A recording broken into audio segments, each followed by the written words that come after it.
Hello everybody, James here, Storytime with Dutch Mantell, episode 111. I'm sick, so I'm not going to be the best today, so Dutch, you're going to have to carry me through this. I'm sorry we missed last week, by the way, but we're here now. Few plugs and we'll get into the main thing. Pro Wrestling Tee, support the show, buy a t-shirt. Facebook, Storytime with Dutch Mantell, follow us there. And of course there are books. I've got two, one on Owen Hart, one on The Rock, and Dutch has got two as well. Tales from a Dirt Road and The World According to Dutch. If you want them unsigned, go to Amazon, links are in the description if you want them signed. You email dirtydutchmantell with 2 L's at gmail.com. There are also diplomas for sale and hats signed as well. And one more thing, follow us on the Stevie Richards show, not us but me and Stevie Richards, every single Friday on YouTube and all podcast platforms. Right, okay, Dutch, are you ready? We've got 2 weeks worth of news to go through. Well, I am ready, and if you're sick, then I'll pull the load. Don't worry about it, because I hate to see you sick. I hate to see everybody sick. And I want to tell everybody I missed last week because my wife is in the hospital. So if I didn't have bad luck, or if we didn't have bad luck, we'd have no luck. And she's still in the hospital today. And she has an infection that they can't quite locate. And watching those medical technicians, the nurses and all, I wonder, how do they do this like 10 or 12 hours a day? Is what a shift is for a nurse, I think. But it's very difficult, and I hope she gets better, and keep us in your prayers, everybody. Yeah, I don't know how nurses do it, especially in this country, because nurses are paid so poorly as well. And for, the work that they do is incredible. I don't think they're paid that poorly here. They may be paid over there, but you have that National Health Service. Yeah, but the doctors are paid well. But the nurses, man, they get the shaft. Well, here they make about $50 an hour, I think. Oh, all nurses over here, you need to go over to America, get paid properly, damn. Well, I don't know if they make that much, but they do. They make pretty decent money.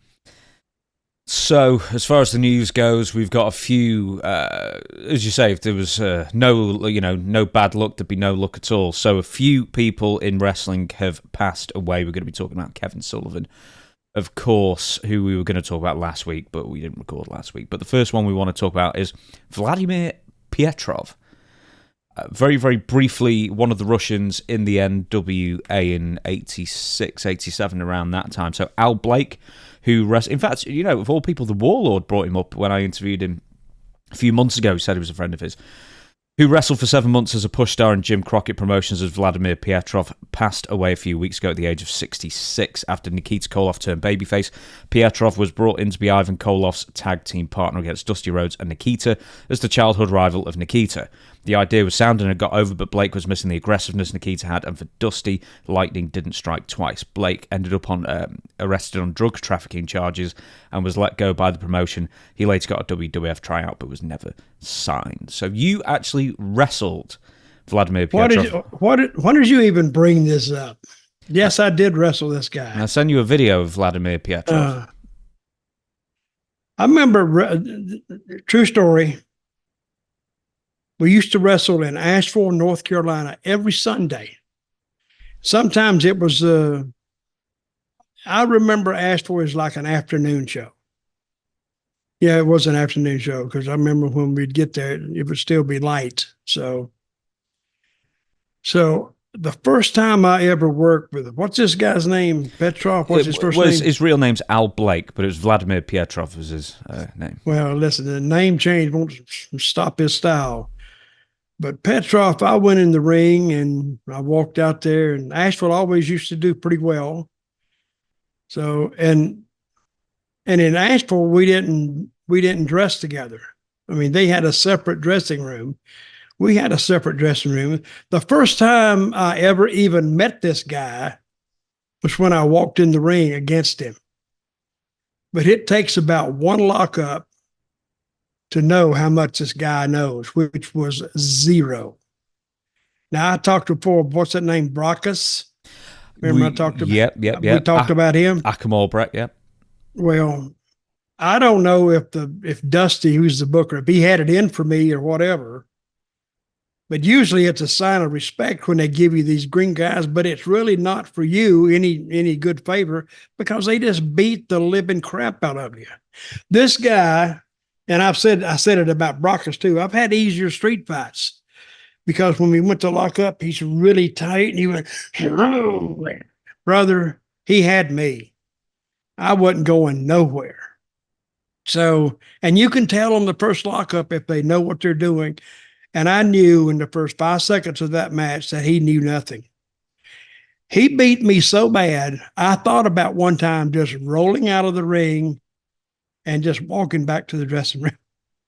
But I thought, well, if I do that, they'll get pissed at me. So I didn't. I stayed in there to the bitter end, buddy, and took that punishment. And while he was only there for 7 months, Dusty found out how stiff he was, even with Dusty, and that cut that short. He said, I got to get him out of here. I can't work with this guy. You know, Dusty needed those guys who could work with him, not tug around like two big damn bulls in a ring. And like I said, I've been in easier street fights, and him and Brockus, I don't know why it was me, and everybody else said the same thing. But he was terrible in the ring. Actually, he wasn't that good. He was worse than terrible. And the only reason he got there, who'd you say got hurt? Who got hurt? Well, I think it was Nikita. Oh. Well, it was Magnum TA, wasn't it? And then Nikita turned babyface, and that sort of left a space for the replacement. That's exactly what happened. So, but anyway, I don't even know where they found this guy. A gym. I suspect they found this guy. And he was only there for 7 months, like I said, because Dusty and the rest of them found out how green he was, and they couldn't have a match with him. Now, if Dusty can't have a match with him, that's something. That's he's the booker, so he shifted that guy out of there. But you said he got arrested for drug charges? Yeah. What were the drug charges? You ever find out? No, it just has drug trafficking charges, and was let go. But, I mean, who knows? It might have just been a pretense to get rid of him. Well, he did get arrested for the drugs. I kind of remember that. But anyway, let's say that Mr. Petrov, you're probably a good man, but you're kind of a crappy wrestler. Rest in peace. Well, rest in peace. No. That is the worst. Well, I don't even know what I was expecting there, but that was basically the worst tribute I've ever heard to a deceased wrestler in the world. Well, he was just. Well, hey, it was a little. It wasn't even. I think it was worse than Brockus. Really? Now I've Brockus, seen. Brockus, at least in his defense, he would blow up and then quit.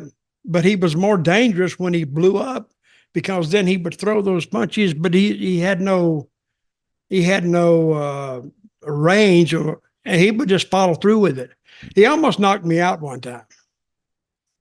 But with both of these guys, I thought, I just wanted to leave and say he hit me in the head, and I didn't know where I was, but I stayed in there. I see what a professional I am. I stayed in there to the bitter end. God, you've been with a lot of body guys, haven't you? You know, the useless body guys like your Brackus and your Vladimir Petrov, and you managed Sting and Ultimate Warrior, and who else am I forgetting that you had to wrestle that was a gym rat who just got into wrestling at the time? I don't know, but that was enough. I mean, but I didn't wrestle. I don't think I wrestled Sting or Ultimate Warrior. No, but you were associated with them. Oh, Ahmed Johnson, there's another one. Who? Ahmed Johnson. Oh, my God. That was another one. But I'm going to have to say, he was actually better than these two, and he was terrible. I remember Madison Square Garden, Vince caught me backstage, and he went, Dutch, I want you to work with Ahmed and help him out. He said, watch his matches, and, when he comes back, kind of critique him a little bit. Okay, brother. He didn't understand what you're telling him. And when the guys would come back, they'd go, my God, they were bitching and moaning. And I think he stayed around about a year or two, didn't he? Just over 2 years he made it. Yeah. and it was a struggle to make it then because he Well, he was injured for half of it. So really, I mean, his active wrestling was probably about 16 months. well, he was another one. Except I didn't have to work with him. We will move on. Dave Meltzer's not been having a good month. He, Okay, as I said before, what is going on with him? Well, catch everybody.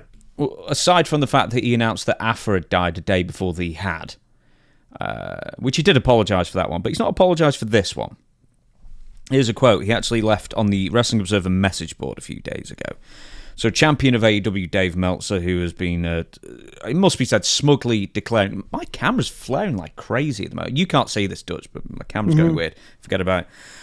The Warner Brothers Discovery are about to offer AEW a huge bump in TV rights. I mean, they could well do. I don't know. I mean, we'll see. It's been promised for many, many months and nothing's happened. Anyway, he saw an internal... In fact, here's the quote from Dave. I saw an internal memo from WBD on the total value of AEW programming. It was $288,265,720 per year based on ad revenue and 2% of TNT carriage rates, 2.5% of TBS carriage rates, and 3% of True TV's carriage rates, and also included purchases of pay-per-view franchise. However, it was a pay-per-view model indicated as similar to UFC, still $50 per show. It did list a Ring of Honor show as part of the value, a reality show, and Dynamite, Rampage, and Collision and pay-per-view, so it's a lot. Ring of Honor has been talked about, and pay-per-view has been talked about. Also, you don't have to follow all this, don't worry, Dutch, I'll explain in a minute. Also, TBS is estimated to make $91 million this year in ad revenue for Dynamite. This is all based on a rating estimate for ROH and quarter two ratings for the existing shows and 137,500 average pay-per-view buys in 2024. Okay, so that's a lot of information, a lot of concrete numbers there that he's throwing out there. Here's the problem. The internal memo that he's quoting was nothing more than somebody who has no affiliation with AEW just made it up and put some numbers on a piece of paper and posted it on a Fightful Discord. A Discord, it's like some online chat thing, right? And it's got no basis in actual facts. It's just an estimate that somebody did.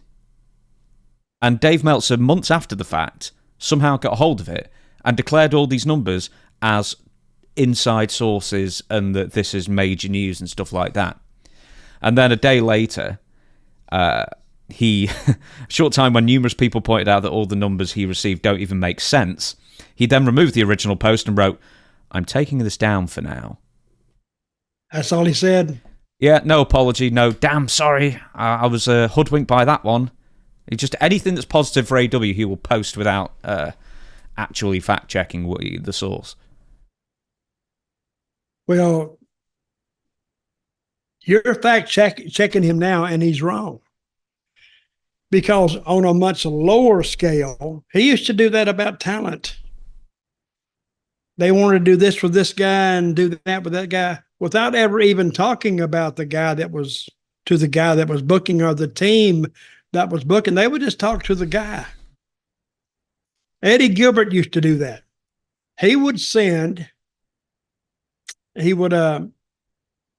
talk to Meltzer and tell him that, I'm talking to WWF right now. Hey, you going to get a job? He said, I don't know. We'll see. Well, here comes Meltzer out. Eddie Gilbert is talking with WWF right now about getting a job on creative. And then the next week he would talk to him. He said, WCW called me. Without, I mean, he was just getting his name out there is what he was doing. And Meltzer would print it. Oh, WCW, they're interested in Eddie Gilbert too. And then he would bring up somebody else. I forgot who it was. But it was just Eddie talking. And then people would ask him, hey, are you going to WWF? Oh, well, we're talking about it. Or WCW? Yeah, maybe. I don't know. But yet, at the same time, his phone never rang. WWE never called him. WCW never called him. And I think this is what actually ran Eddie into a depression. And after I gave him the job in Puerto Rico, when he was looking for one, because when I was leaving to go to WWE, 3 weeks after I left, they found him. They found him dead in his hotel room. So, but I think he got so depressed over nobody was really following up because he would read it, and I think he would kind of convince him, it may have happened. I don't know, but Eddie's a good guy, but he had some personality problems. I think he was manic depressive sometimes. And that's the wrong thing, the wrong disease for a wrestler to have is be manic depressive. Because he's got to go on the road and be by himself. It's funny, when I was at WrestleCon, Say No Names, I was talking to whoever, and a couple of times I think Dave Meltzer's name came up, and they just like, we all hate him. Everyone hated him. And they all give an example. Hate is a bad thing. They all disliked him intensely. Okay, that's better. Much better. Murderously. They no, I heard it a couple of times, and they just said, I've got examples where he just printed something that he never checked with me, and it was complete nonsense. But I will say one thing about Meltzer. He is a prolific writer. He will write and write and write and write just to be writing, I guess. Well, do you know what he isn't, though? I'm going to give you another quote. No, I'm saying just volume. No, I understand that. But you know what he isn't? Is someone who sort of takes account of when he messes something up. Mm-hmm. Because obviously he just went, I'm taking this down for now. But then he followed it with, after he posted some nonsense that was obviously just copied from someone who just made it up. And then he said, I'm taking this down for now. But then he followed it up with, AEW's success or lack thereof will be known when this deal gets done. I've said 1,000,000 times that I don't assume anything. But either Tony Khan or his detractors will end up with egg on their face. What's that got to do with anything? Yeah. It's basically, you've printed a load of crap, and then instead of like saying, oh, sorry, I was taken in there, you've printed basically a shot at what I guess is Eric Bischoff. Or us, or Konnan, or Bully Ray, or someone like that, who, you know what I mean? It's like, well, hang on. I think it's great because Meltzer, he needs to be shamed because he took a lot of liberties and actually hurt a lot of careers. He really did. Because the front office, I know that everybody in WWE, WWF at the time, they read Meltzer. Vince read Meltzer. And everybody in WCW, they read it. So actually, he has hindered a lot of careers that he shouldn't be, but he did. And I never got along with him. Cornette loved him for years and years and years. Then I guess Cornette wised up and realized what a sham he was, and I think they fell out. I don't think they talk anymore. Mm-hmm. But I remember he brought Meltzer. Meltzer came to a show. I forgot where it was, and there was a lot of animosity in the dressing room with some of the top guys that they didn't like Meltzer. They didn't like what he said. And it's a wonder to me, how Meltzer avoided getting the crap beat out of him or slapped. But he got through with it. Have you ever met him? Oh, yeah, I have. I interviewed him once, very early on. Yeah. How was the interview? He was fine. He was 40 minutes late. I think he'd forgotten. But you ask him any tough questions? I can't even remember. How long ago was this? About it must have been 3.5 years ago or something like that, so I can't remember. And how long was the interview? About 50 minutes, maybe? I think it was just under an hour. You need to send it to me. I want to see it. Yeah, okay then. I'll critique it for you, buddy. So, there's one more thing that I just wanted to bring up before we get off Meltzer, because we're going to get off to MJF complaining about you in a minute. Wrestling Observer's up their price to $14.99 a month now from what I think it was only $9.99 up until recently. And all that's happened really is that he's announced premature deaths and the other thing, and this, and not even sort of really corrected it. But the main thing is that he just keeps blaming WWE for AEW. Like, oh, well, the reason that AEW isn't selling tickets is because WWE's so hot.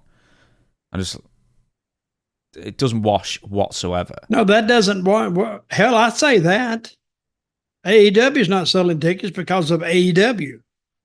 And WWE is selling tickets because of WWE. They're doing a wrestling show like it should be done. Not, and every match kind of means something. AEW, you might see a match with just two guys you don't even know. Which, let's go back to the wrestling addicts. They will watch that, but they won't draw any money. Then they do not create any interest whatsoever. And Meltzer blaming the lack of AEW selling tickets is because WWE is so hot. Well, that's part of the atmosphere you decided the stratosphere you decided to get into, Tony Khan. But I've seen two territories hot at the same time. One, because it's got to be different. It's got to be good. And I don't think anybody can say that AEW programming is good at this point. It's not. Okay, let's go back to the Meltzer article that he quoted, I guess, or the thing he read. Do you think that WBD, Warner Brothers, Disney, would be late on their negotiating if this program was as successful as what Meltzer is claiming it to be? They would be right on top of that. They would not be dragging butt trying to get this contract signed. They'd want it signed. They'd want to know what they got coming up because that's business. How close are they to just the drop dead date? Well, the exclusive negotiating periods ended a couple of weeks ago. So now AEW can go to other channels. So, but the thing is that the negotiating window had been open for months and months. Yeah, and they never reached anything. I'm wondering if WBD are waiting to make sure that they will not get the rights to the NBA. Yeah, I think that's it. It could be, because if they've got a load of extra money, then might as well throw some at AEW, I guess. What kind of NBA numbers do they do? They're not like, I don't know. I mean, obviously they're far better than AEW and anything else on that channel, for the most part, I'm sure. But, I mean, they're so expensive, those. I mean, $1.8 billion per year. And for the NBA? Yeah, and that's for the C package. It's not even like the best games, It's not the B package or the A package, but it's a prestige sport, and you want to be a prestige channel. You know, a basketball league that took off in the U.S. recently? Women's. The women's, because of that Caitlin Clark. Who wasn't picked for the Olympic team. Well, that was okay. It was. I think she was kind of worn out anyway. She needed a rest. Let's move on. MJF mentions you. What? Names you by name, no less. He said Dutch Mantell. Oh, yeah. So, a lot of people are veterans with podcasts. Well, again, lightning rods, they need to be controversial. The one thing I will say is, no matter what veteran podcast you listen to, there's one thing that they all, unfortunately, cannot detract from, and it's that I'm the fucking best thing going on. And the reason that is because there are certain things in this life that are undeniable. My greatness, my generational talent is undeniable. That's why I'm an American champion and an American hero. Now, they'll shit on the rest of the show because, let's face it. Right?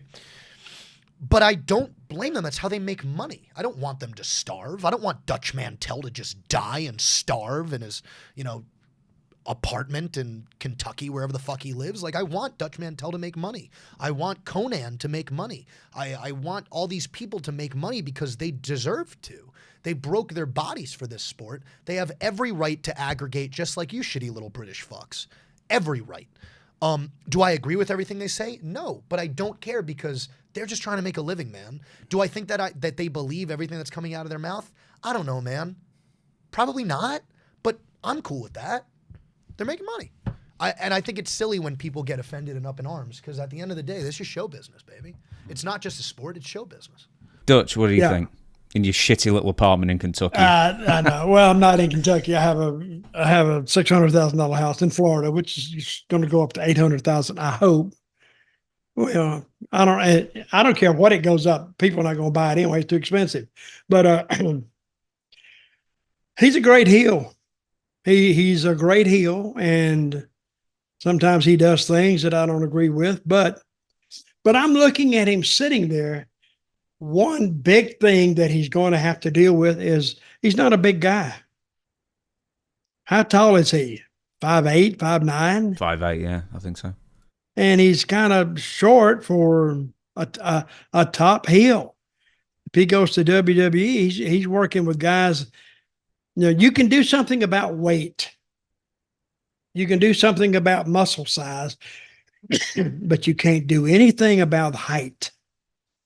And he's 5'8", 5'9", and if he's working with an opponent that's 6'2", it looks a little strange. But I will say one thing for MJF. I agree with him because I don't want to starve either. And and I'm not coming out here and saying I never said that he was a shits. I never said that. I think he's and that interview you just played for me, he was great.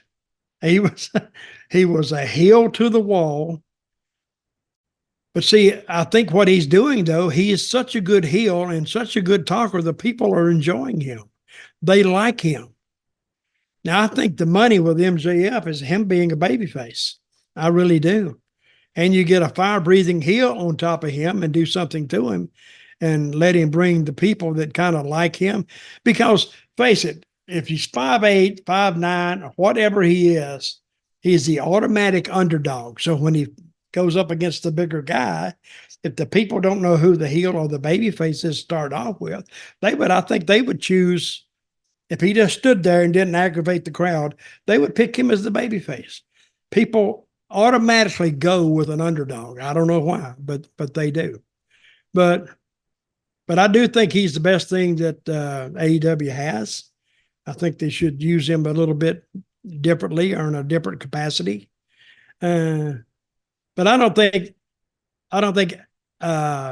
MJF, Maxwell, what's his name? Jacob Friedman. Mm-hmm. That's his name. I don't think he by himself can turn that company around. He's going to need some help. And when he needs help, that's where Tony Khan needs help. I think Tony Khan has him, and he's got him this hot so far. And what do you think they were doing in Wembley? About half of what they did last time, or 50,000? As we record this today, the ticket count has just gone over 50,000. But the ticket prices are a lot higher, so they won't make too much less than they did last year. The tickets are higher than last year? A lot higher, yeah. The ticket prices were pretty competitively priced last year because they just wanted to get the biggest attendance they could. But this year, the prices are a lot more. Well, anyway, I wish him luck. What's MJF complaining about anyway? I don't remember you complaining about him at all. No, Konnan must have did it also. Yeah, but he mentioned you first. That bastard.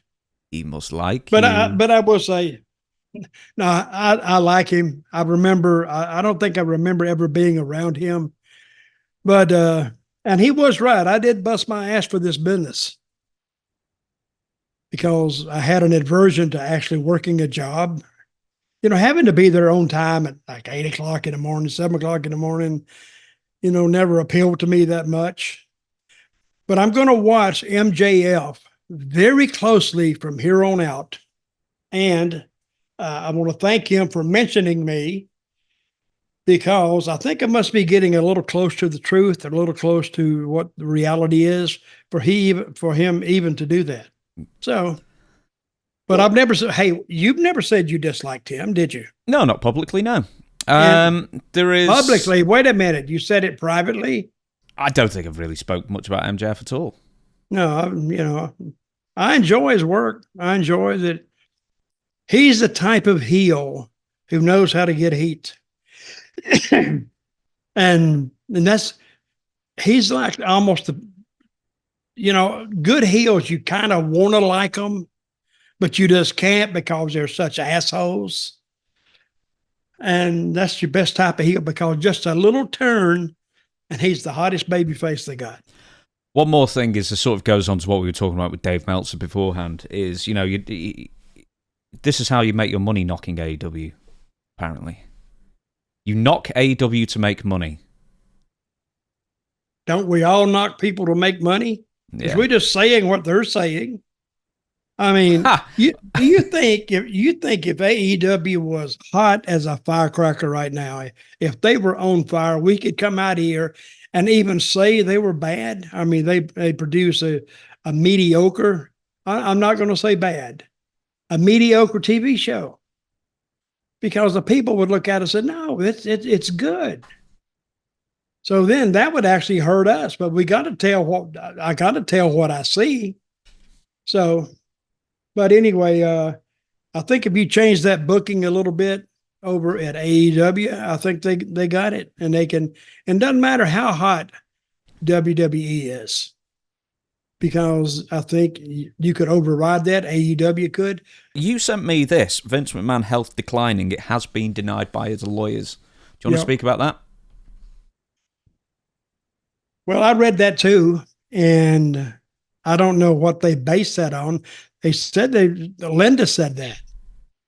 Linda says that he was going downhill. I don't know what that means. A mutual friend between Linda McMahon and Lee Cole, the brother of Tom Cole. Tom Cole, you may recognize the name. He was the lad who publicly made accusations against. He's basically the head ring boy of the Ring Boy scandal against Pat Patterson, Mel Phillips, and Terry Garvin, and all that kind of thing. Lee Cole does a podcast, I guess, and it was announced on his show that he had heard that Vince McMahon was in declining health, and that Linda had said that. Is that what did he a mutual friend of Linda's? Okay, apparently, yeah. Well, I haven't heard anything about it. I think Vince, that was one of his main concerns was his health. And I don't think a lot of people have seen him lately. I know I haven't. All I can go on is what I saw some pictures when he had the mustache before all this came out with Endeavor and all this, before he was replaced and all. But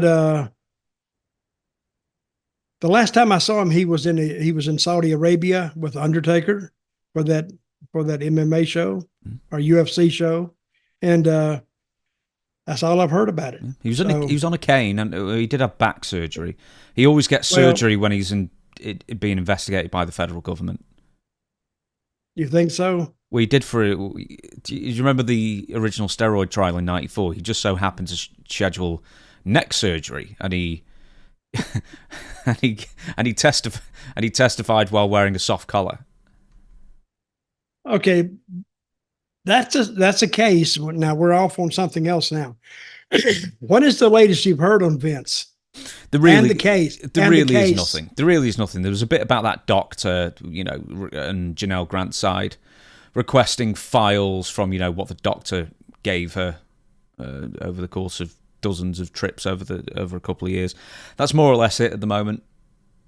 Well, they need to get off their butts and come up with some news and give us something to talk about. Tell me about it.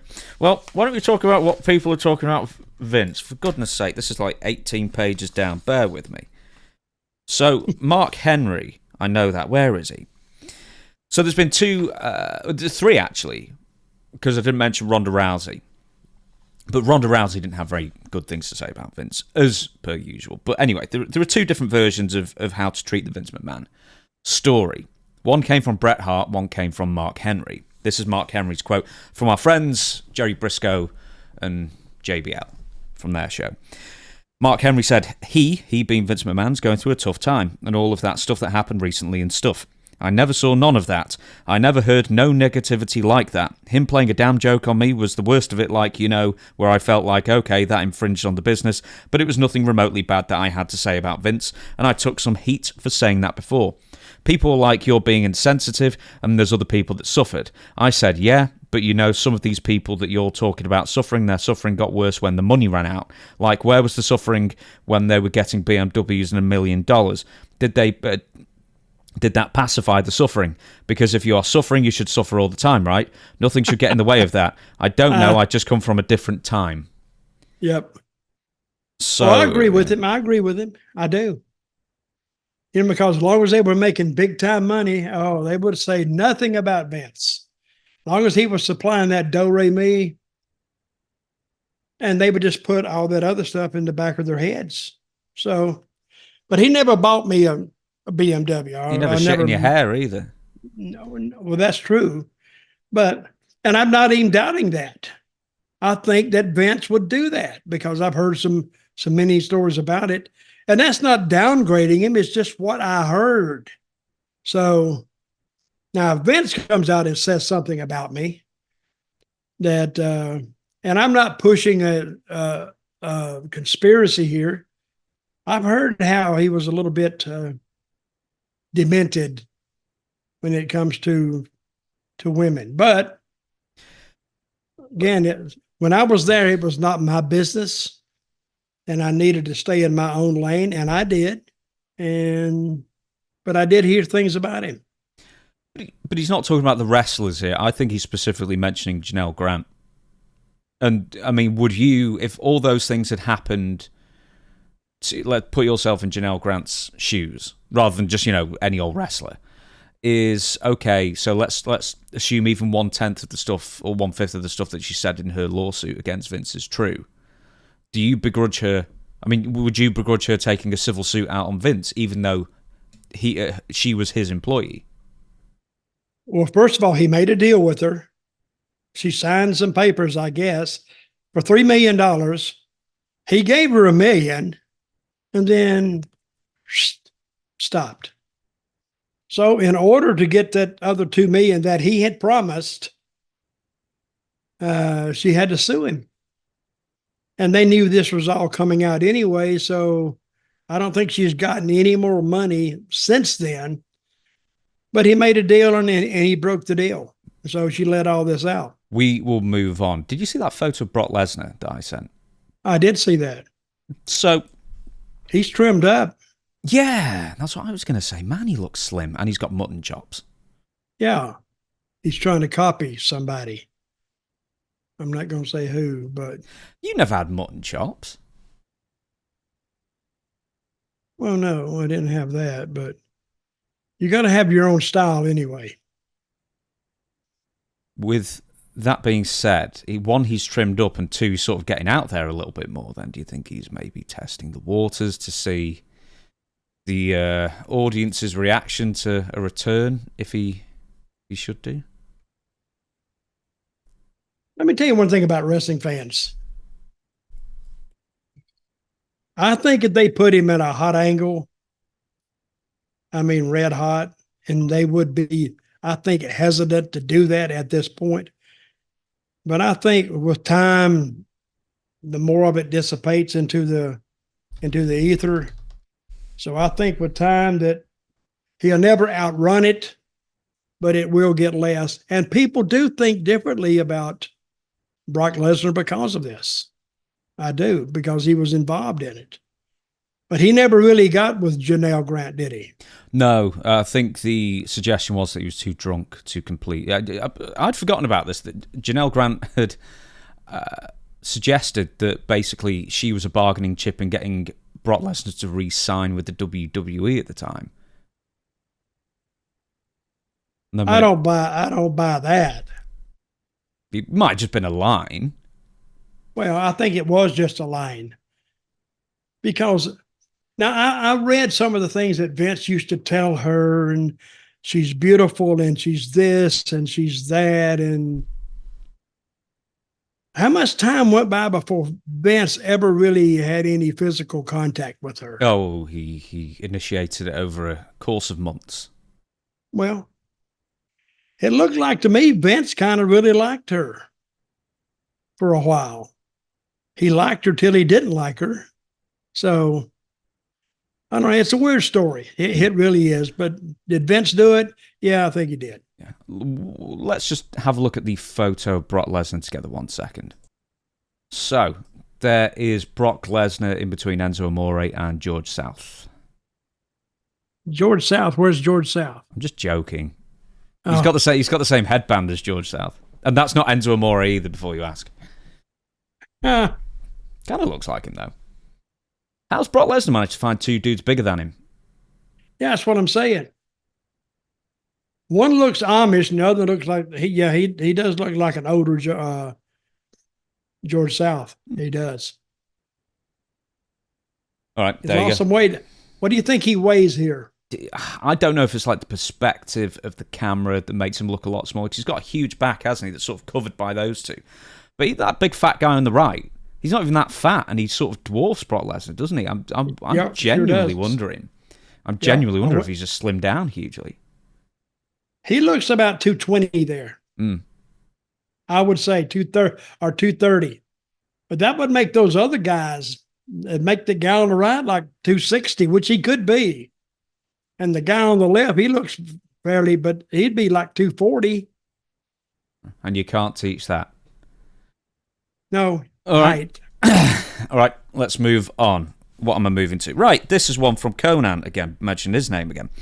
Konnan says that Britt Baker was the reason that Cody Rhodes left AEW because Tony Khan always stuck up for her and not Brandy Rhodes. So on his podcast, he mentioned issues between Brandy and Britt Baker playing a role for the exits, and he stated one of the reasons that Cody left, among many, was that there were problems between Brandy and Britt. Tony always takes Britt's side. You'll find out one day. What do you think about this? I mean, this is brand new information, if it's true, that actually Cody left because of Britt Baker. He didn't leave because of Britt Baker. I'm going to tell you that right now. He left because the money was right. He's a businessman. And he's not going to leave just because his wife and another female backstage are not getting along. Now, he's not going to do that. He wanted to go back to WWE because that finished the story thing with his dad, Dusty, was a shoot. Now, he does. I will say one thing about Cody. Cody loves wrestling. He loves his dad. I know that. And he wanted to go back and he wanted to get the prize, the WWE Championship that his father never had. So, and he did that for his father, for his brother, for his mother, for himself, and for his wife. So the idea, and I'm not saying that the idea is far-fetched. They were probably having a beef, having a bitch with each other, Brandy and Britt. But that's not the Konnan is not saying that's the sole reason, right? No, he says was a reason. Was what now? It wasn't the reason, it was a reason. Well, yeah, it was a reason. And they could kill two birds with one stone. Cody becomes a big star and gets paid a lot more. Refreshes his character because he's jumping from AEW to WWE. He was getting booed in AEW. He was having creative issues with the other EVPs in AEW, and he saw things one way and they saw things something else. See, he was getting booed in AEW, yes. And it would have been a perfect time for him to turn heel, but he didn't want to turn heel because he had WWE on the line during all this. He's not supposed to do that, but he was negotiating with maybe not the top guys because they would be in violation of antitrust laws, I guess, but he was in touch with somebody who was on the inside, and he knew as soon as he left when his contract was up, right? Mm-hmm. And that's when he knew where he was going to go a long time before he left. So he just went along with what Tony wanted to do, and he did a good job of it, and I wish him the best. So, but that's what I think. I think he knew that that may have been, like you said, a reason that he left, but it wasn't the only reason he left. We've got a few more AEW things we want to mention. So this was something last week that I thought when you keep talking about AEW, you could be accused of being very negative about them. Well, we're going to get to QT Marshall in a few steps who, hey, we don't need to do it. Their own wrestlers are doing it. But anyway, Let's stick with the Young Bucks for now. While discussing this week's, or last week's, because this was written last week, episode of AEW Dynamite, Bryan Alverez stated that Matt and Nick Jackson's current AEW deal has them working limited dates, and the reason they are off television, they came back last week, but the reason they were off television is because they haven't gotten the call to appear for additional shows. Here's the quote. "Listen, everybody, you think that the Young Bucks book their own stuff? They don't," he said. "If you're upset about the Young Bucks not being on TV, if you're upset about the Bucks not defending their tag team titles, there is one person you can be upset at, and that's Tony Khan. Because whatever contracts they signed, it was for X number of dates, and he has not wanted them to. He's not wanted to pay them." Okay. He continued, "It's like Brock Lesnar. Remember, people got mad for Brock for never showing up. Like somehow Brock was calling the shots. He had X number of dates. They didn't want to pay him for extended periods of time, so they told him to stay home. And then when they wanted him, they called him and he came back to work. That's exactly what the Bucks will do when they get the call." The Young Bucks have had 18 matches so far this year. They are both making well in excess of $1 million each. The Young Bucks. What do you think of that? That's another. I think Tony Khan, instead of trying to book a wrestling company, I think he needs to take a mathematical course, or a bookkeeping course. You got to make the books match. They've had 18 appearances this year. Very specifically, they've had 18 matches. They would have had maybe more appearances just doing backstage skits or whatever, or pile driving Tony Khan. Is this including house shows? This is including everything, 18 matches. 18 matches this year. Yeah, so that'll be... My God. Yeah, 18. So they will wrestle it all in. So by the end of August, they will have wrestled 19 times. Wow. 19 times and make over $1 million. Unbelievable. Years ago, I wrestled 14 times in 1 week. And hell, I ended up, when I took out my expenses, I made like $50. Really. Now, that was, of course, a long, long time ago. Now they have TV money and all that, so they didn't have that back in those days. But they just need to just maybe be forgotten and still make the money. I mean, how many years like this does it take for them to be kind of set up for life, really? I don't know, but what do you think? Well, I was just thinking about what Kevin Nash had said. That I don't know if we discussed it on a previous episode or me and Stevie Richards did. I know me and Stevie did. And, we're sat here complaining about people making tons of money and not having to wrestle a ton of matches. And, it's not the Young Bucks' fault. It is the Young Bucks' fault in the best way.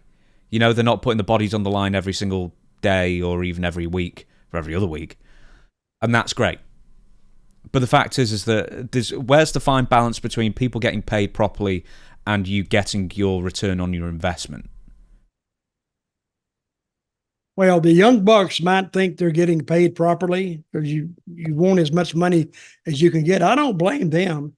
The blame here lies in Tony Khan. He signed the deal. It's his money. He's paying them. Would you pay them that much money for limited dates? Never for limited dates, no. Okay, well, let's take it this way then. Brock Lesnar, he's the most famous case, as well as Roman Reigns now. I mean, they will be making 8 figures a year each. Brock Lesnar and Roman. 8 figures a year is over 10 million? Yeah, I think they'll be making 10 million plus each, easily, when factoring in merchandise and stuff like that. And for Brock Lesnar's very, very famous example, Roman Reigns a few years ago went on a part-time salary. Do you begrudge them? Or do you think they should be wrestling full-time for their money?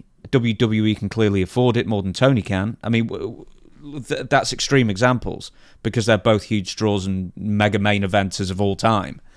But what do you think about those guys taking so much money for very limited appearances? I say fine if they can do it. If somebody's willing to offer you the money, it's not even should I take it? No, they're going to take it. I don't blame them. The only one to blame here is Tony Khan. He's trying to get that TV deal and worrying about that, but he just throws good money after bad. So, and I want him to stay in business. I want these guys to have a place to go. I want them to make good money. Of course I do. But to me, it's just look at it. The money management is mismanaged, I think. Now, it's not my money. It's Tony's money. Of course, $1 billion is a hell of a lot more than $1 million. So he's got the money, and I think he just buying a very expensive game that he can play. AEW buries itself on Twitter today, in fact, or late last night. I can't remember. Anyway, so we're going to ignore a couple. It's very AEW heavy because, with the build up to All In and everything, I guess. But let's ignore the fact that Tony Khan was once again complaining about WWE contract tampering. And let's also ignore the fact that Bryan Danielson has been doing more interviews to make sure that his title versus career match versus Swerve Strickland All In gets the least amount of interest possible. Have you even seen this? No. Oh, sorry. He did another interview, I don't know where he said he was definitely at peace with the idea of retiring and that his daughter hopes he loses so her dad can be home full time. And let's talk about AEW Dynamite that was yesterday as we record this. Filmed in Cardiff, Wales, and Chris Jericho kept calling it Cardiff, England. So he was taking a leaf out of your book to upset the locals, riling the natives. Cardiff, England. Mm-hmm. When I used to do it, I would just confuse the towns. And they get very, very, not fighting hot, but oh, you idiot, you stupid bastard, you stupid American. It was done on purpose. And who'd you say did that? Jericho did. Jericho. He was doing it for a purpose. He's a smart guy, too. He really is. Yeah, it's funny how we're not talking about Jericho, but he in some other interview I've not written down here was basically saying, "What? Why do you think I'm going to retire? Just because some idiot yelled it in the crowd? Of course I'm not going to retire. I feel great." So I like that answer as well. Anyway, normally we wouldn't highlight a botch move or a sequence of moves that underperform or whatever, but because it happens in every company all the time, we'd be here all day every day. However, this one's special because AEW. Their own Twitter account posted footage of Timeless Tony Storm and Saraya, the former Game Changer as well, because they're in the UK and they'll forget about her, I'm sure, for 11 months as soon as they leave. They were doing chain wrestling, in quotation marks, in a tribute to the World of Sport style. But do you think it was a tribute to World of Sport, Dutch, or do you think they were spitting on the grave of World of Sport with that chain wrestling? Well, that was it was entertaining if you just let stuff go and just like it for what it is. But I did see the spot with the leg. I've never seen that before, ever, anywhere. And I work with a lot of British guys. Never saw that because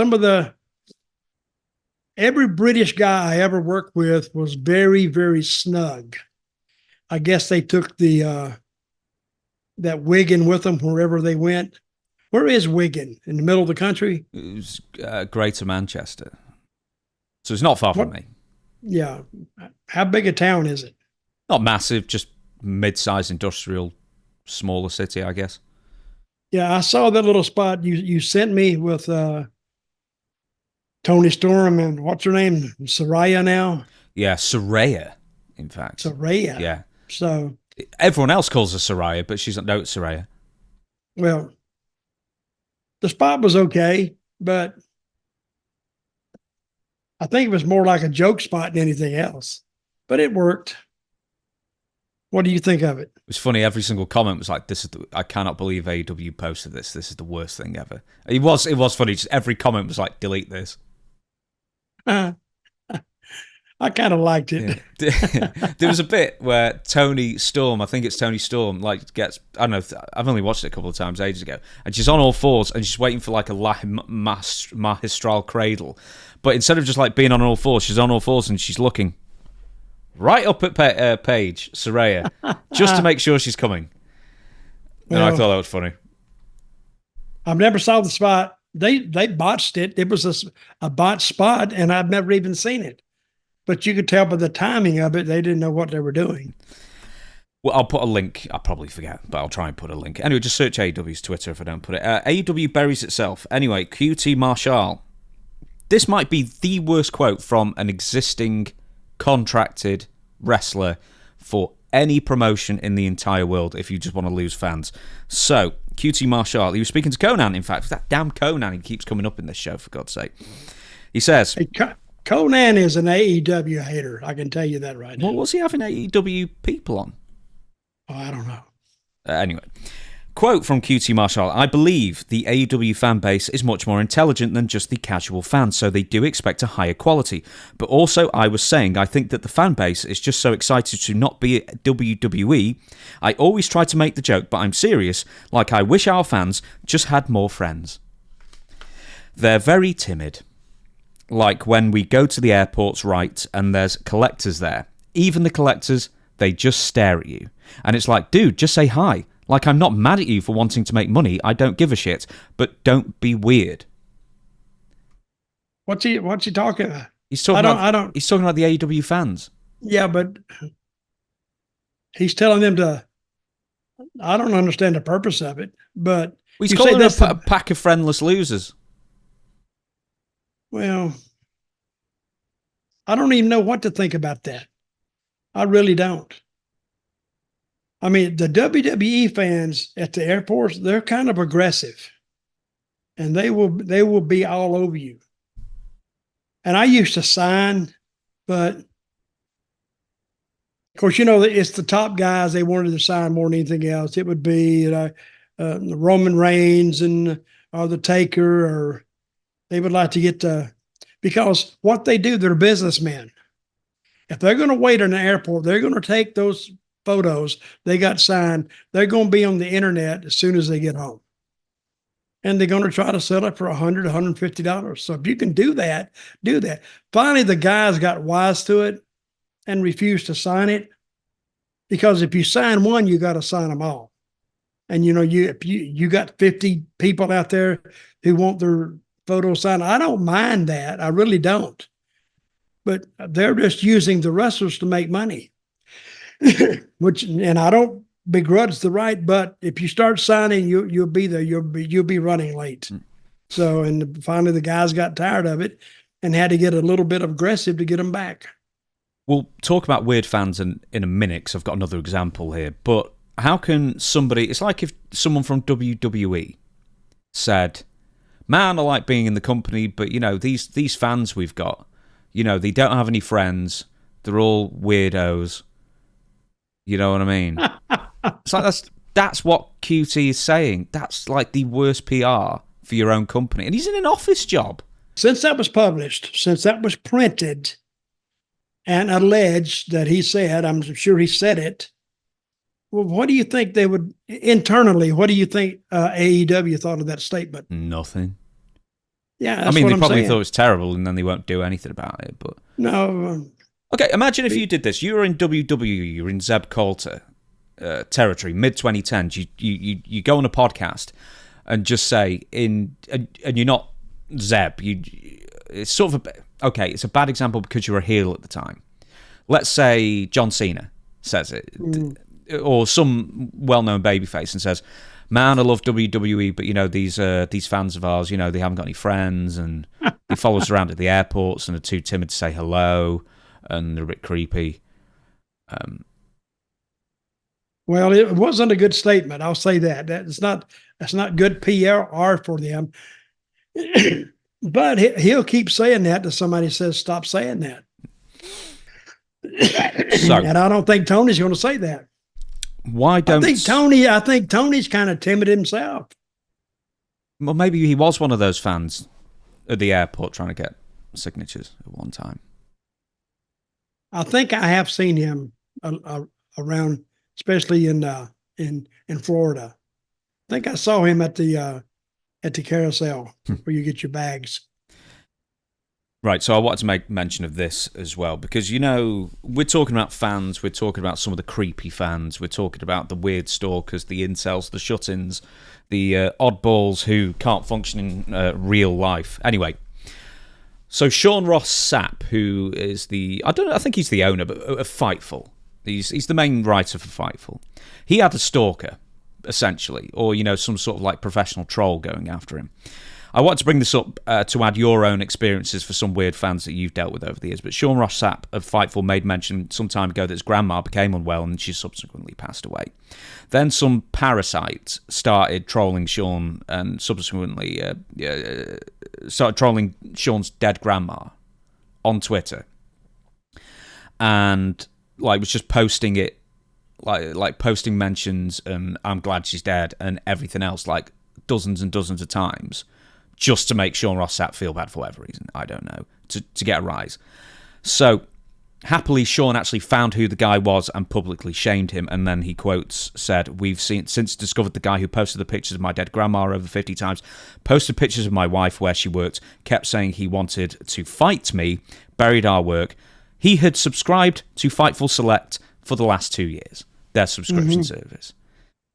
What is up with these pathetic types? Well, I think he's an outlier. And that's why you got to keep your address kind of quiet, because you don't know who is out there, because you're reaching millions and millions of people. You are. So when you tell them where you live, that's like saying, "Hey, this is it," and you're asking for it. I mean, you're not really asking for it, but you're not protecting yourself. And that's what, and wrestling has a lot of weirdos out there, believe me. But this wasn't an address thing. This is online. This is online abuse. So you have to have a public presence at least online to get anywhere in this or most other businesses. But there's no legislation to stop him from doing that. There is. Well, there is in this country. Not over here, I don't think. You can block them, and that's about all you can do. I don't think there's any. I mean, I guess you could consider it harassment, but it's going to cost you money. You got to hire a lawyer. Or you got to get law enforcement involved, and it's kind of a tough go. So why did he have it in for Ross Sapp? What's his name? Sean Ross Sapp. No idea. Just mental.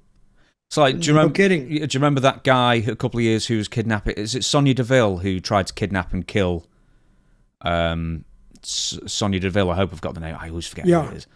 And it's just like, man, just these. Anyway, I mean, some people just need shooting. Well, and the females are more vulnerable than the males. But when the male leaves, his family is still there.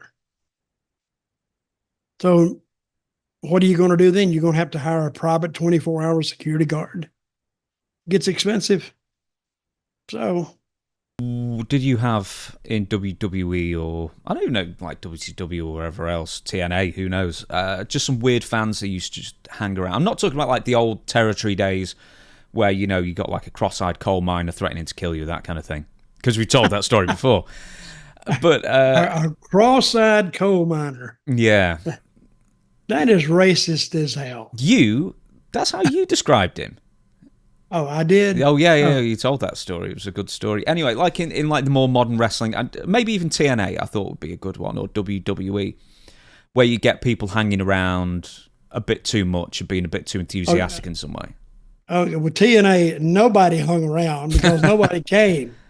First of all, you wish they would hang around, but by the time you leave, the arena was empty before the matches, during the matches, and then at the end, they all leave, and then you walk out to your car by yourself. They are people that back in the old territorial days, you'd see the same people every time. But not so much guys. You'd see a lot of females. And that's who would fill up the parking lot. They'd want to meet the wrestlers, which in turn it did anger some of the males because, say, he had a female in that bunch that he liked, and she wouldn't have anything to do with him. So his anger was just removed from her and sent to the wrestlers. But it wasn't too bad when I was coming up and moving along. but they can be dangerous. So watch yourself. We shall move on. And this is just some of the random stuff that I thought I'd come up with. The Undertaker praises Ludwig Kaiser. So The Undertaker on Ludwig Kaiser. Gunther is special. You know who I had a nice long talk with too while I was there. Actually, it was Monday. It was this past Monday in Austin at Raw. Was Ludwig Kaiser. I'm high on him too. Obviously, Gunther's a little bit further along, but keep an eye on Kaiser. I think he's going to be special. He's easy to hate, and what was really refreshing to me was that I was giving him my perspective on what he should be doing, and he was like, that's what I've been feeling. I've been feeling all this, and he's just been waiting for his opportunity because he's been in the shadow of Gunther. But yeah, Gunther, he's the real deal, man. He's a throwback. But anyway, The Undertaker's given old Ludwig Kaiser a bit of praise. I think, you're a big Gunther fan as well, but you made mention of Mr. Kaiser before as someone easy to hate. Well, following World War II, I'm going to go back a little bit. Wrestling was flooded with Nazis, and they were easy to hate because we fought them in World War II, and when they would come out, they made no secret that they were the bad guys, and people literally hated them. Literally. Now, Kaiser, I think he's a good enough heel and a good enough worker and snobby enough to make a lot of people hate him. So, and I don't know how far he will go, but judging from Triple H, if he put him in a story and kind of pushed him a little bit, kind of got behind him a little bit, yeah, I think he could be a great heel. Maybe not as good as Gunther, but because he's in Gunther's shadow. But I think when they get ready to do something with Kaiser, I think it's slapping him in the face. And all they got to do is do a little thing, and I think he could take off to the races. I do. I'm glad you mentioned face because, you're saying you can't teach height. Which is fine. You can work on your body and everything, but you're sort of stuck with. It's a similar thing with your face. And back in wrestling in the old days, people had so much more characterful faces. You included, with a big mustache. You could draw you with a pencil, and you'd come up with you. Had a fine silhouette. And that being said, Ludwig Kaiser has such a slappable face in the best way for a pro wrestler. Would you agree with that? Oh, yeah. He has a face that, you would just like to go up and punch. And all his interviews or all his movements, you get the impression that he thinks he's better than you, and he is better than you, and you don't like that. I think he's doing the top, I guess, 3 moves that he should be is his attitude. I like the way he stands, the stance. He has the Nazi stance and the face. Yeah, you're right. You just want to punch him. Who do you think would be good to pair him with to get him to the next level? Because he's not the biggest guy in the world. But he's kind of tall, right? I don't know. What's he billed as, height-wise? I think he's about 6'1" or 6'2". Is he really? Maybe it's just because he's always with Gunther. I'm just thinking that. Look him up. See what he says. He's billed as 6'3". I didn't think he was that tall. I mean, he probably isn't. He's probably 6'1", but yeah, that's what I'm saying. Yeah. But that's still kind of tall because he could. If you're in that 6'1", 6'2" range, you can actually go up against all of them, and it's not that noticeable. Not like I'm gonna say his name again. Like Maxwell, because he's 5'8". It's very, very obvious that he is much shorter than almost a normal person, or he's the same height as a normal person. You put MJF against, say, Gunther, it'd be a mismatch in size. You could see it. So that's why he would have to almost be a babyface going up against those big monster heels. But I think Gunther, what was the guy's name you was talking about? Oh, Kaiser. Kaiser, I think he'd be a great heel. I'd like to see him. Say, right. where did he train? He's from Germany, correct? Yeah, Hamburg, Germany. How did he get in wrestling? I just got off his Wikipedia then as well when you asked me. I just frantically.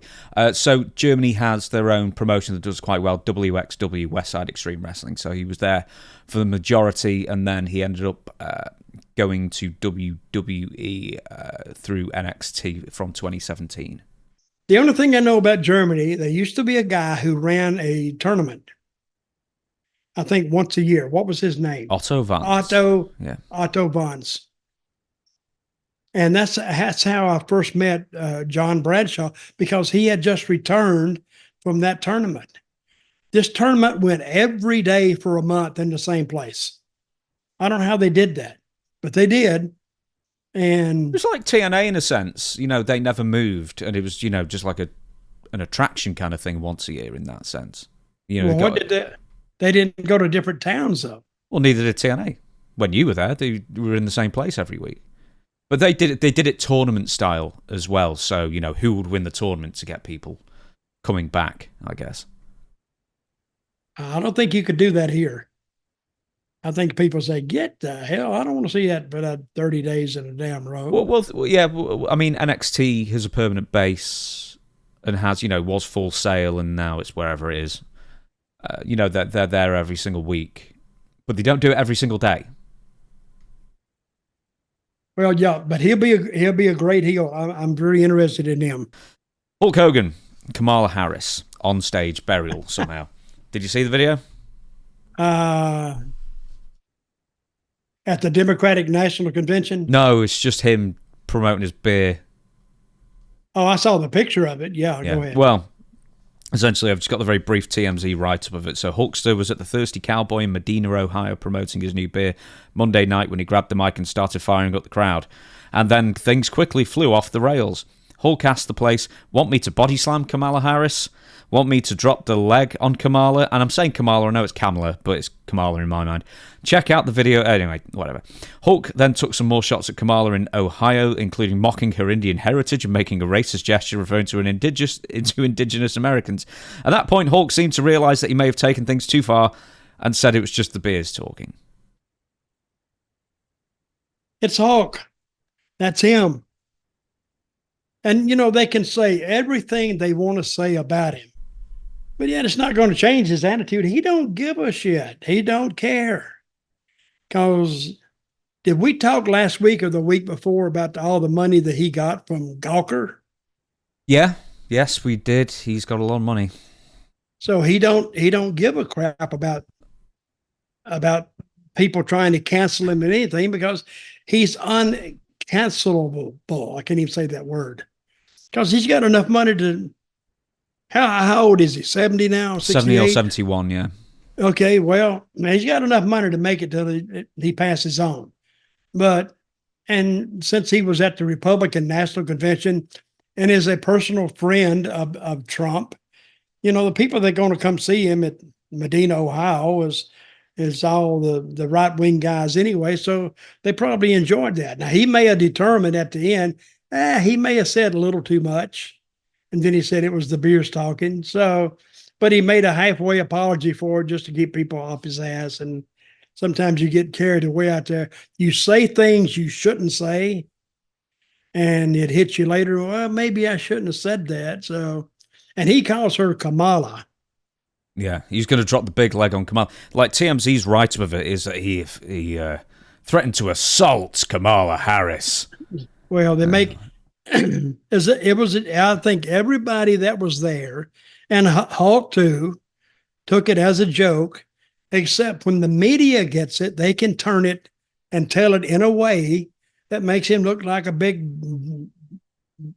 damn asshole. So, but Kamala, I even say that too. Not Kamala, because it's not spelled like Kamala or Pamela. I always say Kamala, the Ugandan giant. I'll tell you the story how Memphis invented him. You know that, right? Oh, yeah. Kamala, the Ugandan giant. Didn't they just repeat that over and over and over again? And like for the first vignette? Well, they did a vignette taken on Jerry Jarrett's farm. The Randy West was the was the TV guy. So Randy lives right next to Jerry out in Hendersonville, Tennessee. I've got it. Let's play it and watch it. Hang on. Okay, let's do that. One sec. Pause. That's what got him over. Oh yeah, one sec. Hang on. I'm just wondering if this is. That doesn't look anything like him. Hang on 1 second. Let me just play this for you. Oh, Dutch is already laughing here. I've just got the... Right, is this Kamala or is this Kamala 2? Because I know this...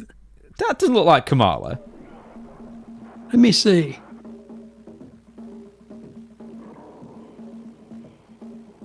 See his face again. No, I think that's him. Is it? No. There you go. The Ugandan Giant. Yeah, that was taken in Jerry Jarrett's backyard. Took him about 30 minutes. He just painted up, and he just took the camera out there, and then he took it back to his house. Randy West, the video guy, he took it back to his house and put it together.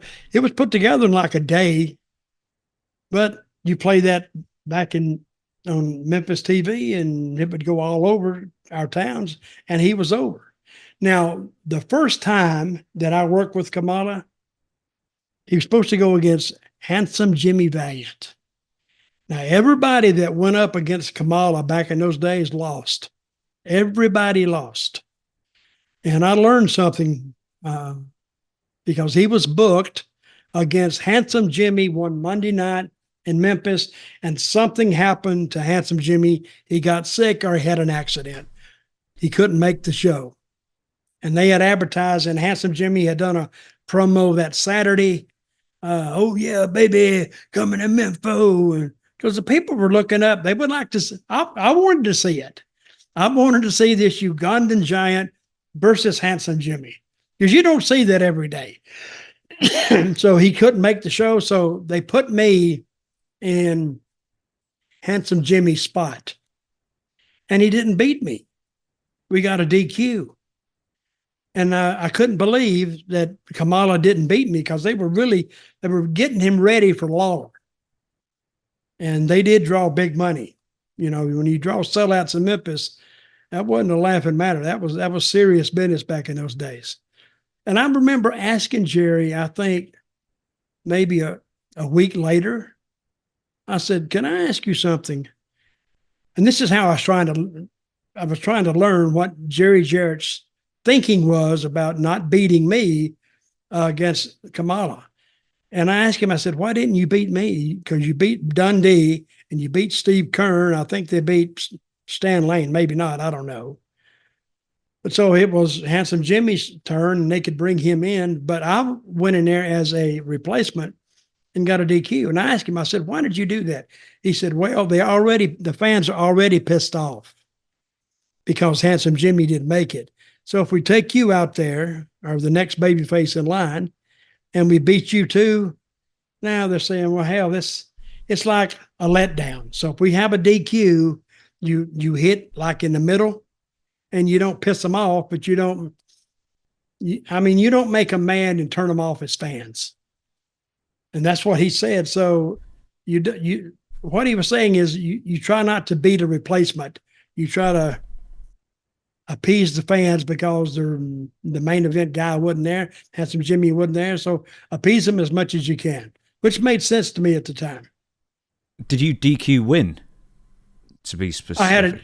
They DQ'd Kamala because he was beat. Well, he still looked vicious. I mean, we come up with the same thing. He still beat the crap out of me. He just didn't pin me. And then he beat the referee up, and he still got over, but in a different way. It still painted him out as a vicious individual out of the continent of Africa. So you were the first person to defeat Kamala, Dan? Well, I didn't defeat him by DQ. Yeah, but the video clip I'm going to put out this is Dutch Mantell was the first person to ever defeat Kamala via DQ.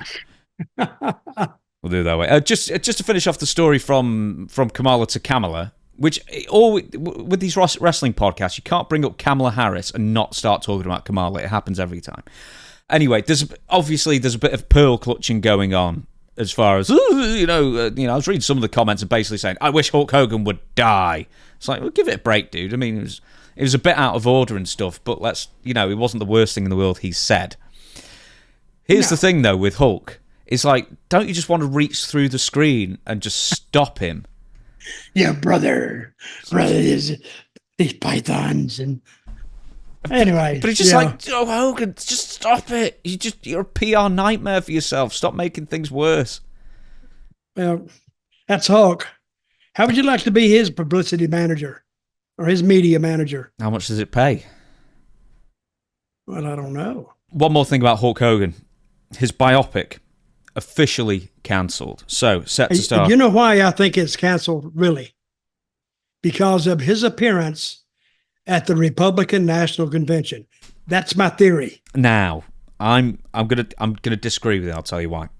Because set to star Chris Hemsworth, a movie about the life and career of the Hulkster, has been in the works since at least 2019, with Joker director Todd Phillips originally set to helm the piece. Now, I'll talk about what he says in a second, but Hulk Hogan last year, in an interview, said that they're going in different directions. So he was in 2023, he was already setting the table for this thing not happening. But then director Todd Phillips said during To Variety ahead of the release of Joker Folie à Deux, which is the sequel to the Joker. I've never seen Joker. Have you seen that with Joaquin Phoenix? I've heard it's very depressing. Yeah, I like his movies. You've seen Joker? Of course, I've seen Joker. Everybody's seen Joker. Apart from me. Apart from you, yes. He said, Phillips confirmed the project was dead, saying, "I love what we were trying to do, but that's not going to come together for me." Chris Hemsworth himself was quoted earlier in the year saying that the project was never fully greenlit, but hoped it would be. I mean, especially because he was, flipping that tire and working out and stuff like that to get as big as he possibly could. And it's all for nothing. So what are you saying here? Well, you disagreed with me. Yeah, well, Hogan last year was already saying that he thinks it was done. If you're let's take De Niro, a huge Democrat, but I think he lost a lot of fans. He did. I liked De Niro before, but he comes out in that preachy mode and this and Trump, and I don't want to hear that crap. I just want to watch his movies. I like that. But well, Hulk Hogan, I mean, you can't get much more preachy than Hulk Hogan. That's what I'm saying. He says, say your prayers and vote for Trump. Yeah, that's what I'm saying. I think he came out there and he turned half the population maybe against him, half the voters against him. That's not a good thing to do. But like I said, he got all that money from Gawker, so he's not wanting money. They didn't pay him to do that anyway. He went up there to do it. And I thought he was actually pretty good, but not everybody's a wrestling fan. But I think about 100% of the population knows there's wrestling out there. They either watch it or they don't. You made mention a couple of weeks ago that you heard that Kevin Sullivan's health was improving somewhat. I did. Yeah.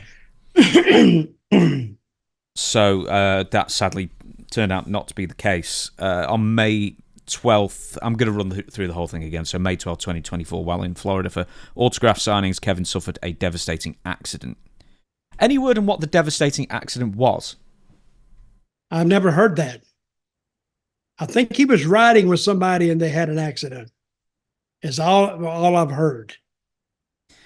He underwent emergency surgery that saved his leg and life, but faced severe complications, including sepsis and encephalitis. This unforeseen catastrophe placed immense financial burden on his family, as well as Kevin being in and out of consciousness in the ICU far away from home. This is part of the GoFundMe back in May. So anyway, he died August 9th, age 74. We personally saw he wasn't doing that great when we interviewed him late last year either. So, I know he's been dealing with health issues for a while. Immediately thinking, what are your initial thoughts on, when you heard all that? Because obviously, if initial thoughts that he passed away. Yeah. Well, I was very sad because I had heard, like you said, that he was doing better. And all of a sudden that he had passed away. But that sepsis and that encephalitis, That's a bacterial infection, and that will kill you quick. It can kill you sepsis can kill you within 48 hours if not treated. So I think he was already, his health was altered. And when those infections got a hold of him, he just kept going. And they couldn't turn him back. Now, you said we noticed that he was a little bit different when we interviewed him on this show. How much? 6 months ago? A little longer. I think it was like November 2023, so maybe 8, 9, something like that. And I remember how, he would be talking and then just stop. And then we would have like 15 seconds of dead air that you had to go into post and fix, or fix as much of it as you could. Yeah, he was a little bit different. And when he had that accident, did they amputate his leg, or they were talking about amputating his leg? No, they said they managed to save his leg. Well, and that's where the infection, he was already had a tremendous injury to his body. So when you add those two other ailments in, those other two diseases or viruses, he just kept going. And I was very sad because I've known probably Kevin. He was like the first regular wrestler I've ever met. And he wasn't even regular then, but then he went to Florida and got a job. And he was talking about, and when I would meet him again, he would talk about Eddie Graham and Mike Graham and how much he enjoyed Florida. And he loved Florida. And I knew his wife, and I knew his, later on, when I went to Florida, he lived right across the courtyard from me. And his wife and his little girl, and beautiful little girl, and nice wife. And, but I could tell Kevin was very motivated and had a mind for the business. See, I never knew I kind of had any booking ability in me at all until I had to be around it 3 or 4 years before I even realized what I was doing. And Eddie Graham even made the comment to Kevin one time.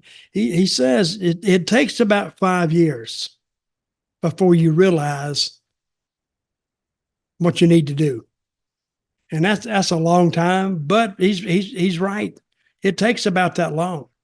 That's why they keep WWE now, keeps that alive by keeping guys in the NXT training facility for years. To me, I call it warehousing, but either they haven't learned enough or demonstrated enough to be moved up, or if they stay in that classification too long, they just let them go because they've done all they can. And if they can't, if they believe that the guy has no ability to be at least a little bit of a star, they're wasting their time. And they're probably doing themselves a favor and the talent a favor. As you said, Kevin was the first wrestler that you really, he was like a regular wrestler that you actually hung about with. So I think because this was before you were drafted. We've talked about this before, but since we're paying tribute to Kevin, we might as well tell the story again. But this is pre-draft. When were you drafted? Exactly. Do you remember the date? It was in like last of August or September, early September. In 1970. 1960. Well, I think it was 1970. Yep. Yeah. So essentially, you're doing some independent wrestling and stuff like that. So how did you end up meeting Kevin? Did he just happen to be on the same shows you did, and when did you become friends? Before. My brother, who's passed away now, his name was Red. He had red hair. I got 8 brothers and sisters. All of them have red hair except me and another sister. But the little red-headed kids running around. But he was the really wrestling fan in the family, not me. He was the one who talked about wrestling all the time. That's all he wanted to talk about. So since he couldn't get in, and it was Jim Crockett Promotions then, it ended up being called Mid-America. What was it? Jim Crockett? What was it? Mid-Atlantic. Mid-Atlantic, Mid-Atlantic, yep. And he went up and he talked to old man Crockett about getting a job, and he didn't have enough experience. He said, old man Crockett was a smart guy, but so he said, since I can't get in on that level, I'll start my own promotion. And he did. Him and about 2 other guys, they built their own ring and started running shows. Except they knew absolutely nothing about how to book a show or how to even advertise a show. But at least he did something that he wanted to do. So Kevin had heard about it and somehow came down to meet my brother. And that's how I met Kevin. So. Were you friends straight away, or just travel partners for a short while? Or? Well, I think he came down for a week, and I don't know why he came down for another reason, but he stopped off to see my brother and to talk to him. And I don't know how Kevin ever got word that there was a little independent show down in South Carolina that he might hook up with. And we would run a show like, I don't know, once a month, once every 6 weeks. It wasn't anything regular. But he was there, and my brother was a hell of a talker, and Kevin's a good talker, so they hit it off right off the bat. And my brother thought he was some kind of a big star. I think Kevin thought my brother was some kind of big promoter. But that didn't stop them from talking. But right after that, I think that's when he went to Florida for the first time. I think he got down there about, I don't know, he got down there about at least 2 or 3 years before I did.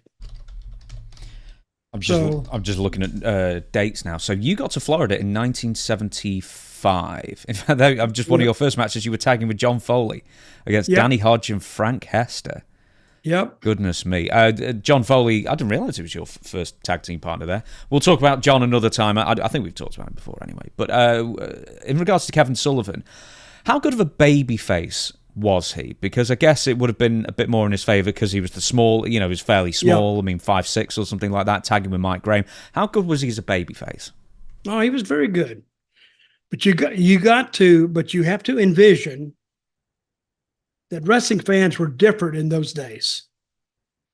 They wanted to feel something for the babyfaces. They wanted to feel like the babyfaces were their friends. And the heels were just like dastardly bastards anyway, that they didn't even want to talk to. But teaming up with Mike Graham, Eddie Graham's son, was a real big plus for Kevin because he would automatically be accepted in that family, the family of babyfaces. The fans would automatically accept him. And so they would go out there, and Mike had more experience. And they had Eddie Graham, and Eddie Graham, I think, was probably one of the greatest, not only trainers, but storytellers that the business had. And he could just go out there and he could tell a story with his body. I mean, you didn't even have to do it on TV. But I've seen Eddie Graham, even at an advanced age, really stand those people and keep them up. But the fans were different. They weren't exposed to all this WWF and all this Ring of Honor and all this ECW and AEW work. They were old school. Even the fans were old school. And they were true believers, and you had to go out there in Florida. If you went out there and you played around, when you come back to the dressing room, they would dress you down. What the hell are you doing out there? Blah, blah, blah, blah, blah.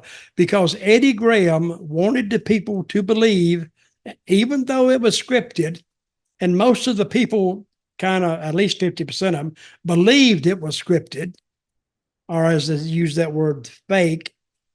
Eddie Graham went out of his way to paint it as real as possible. That's why they had the dungeon.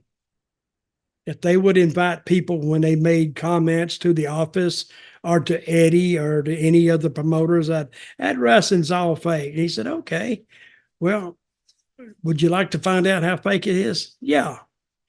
And they would actually have fans saying, yeah, I'll come down there. They didn't tell them the name of it was the dungeon. But brother, they would bring them in there and they'd have Bob Roop there. They would have Danny Hodge there. John Foley, when I was down there with him, they would have him there. And they've invited me to come to some of those workouts. I kind of said, no, I don't want to see it, because they beat the living crap out of those guys. And Roop, Bob Roop, when you talk to him, he's a very intelligent man, but a very, very dastardly amateur wrestler, because he'd take them down and he'd ride them like a dog till their tongues were hanging out, and go back to them and beat them up some more. See, because the guys didn't really, a few of them knew how a few moves, but you couldn't beat Roop, you couldn't beat Hodge, you couldn't even come close to beating them. And when they left, I don't know how many people they would tell that, hey, that wrestling's not as fake as I thought it was, because they took me down there and beat the crap out of me. I doubt if he told many people, but they did make a believer out of the ones that came down there. I used to have a tape somewhere about Bob Roop. Did you ever see it? Oh, which one is it? It's not the Plan B one, is it?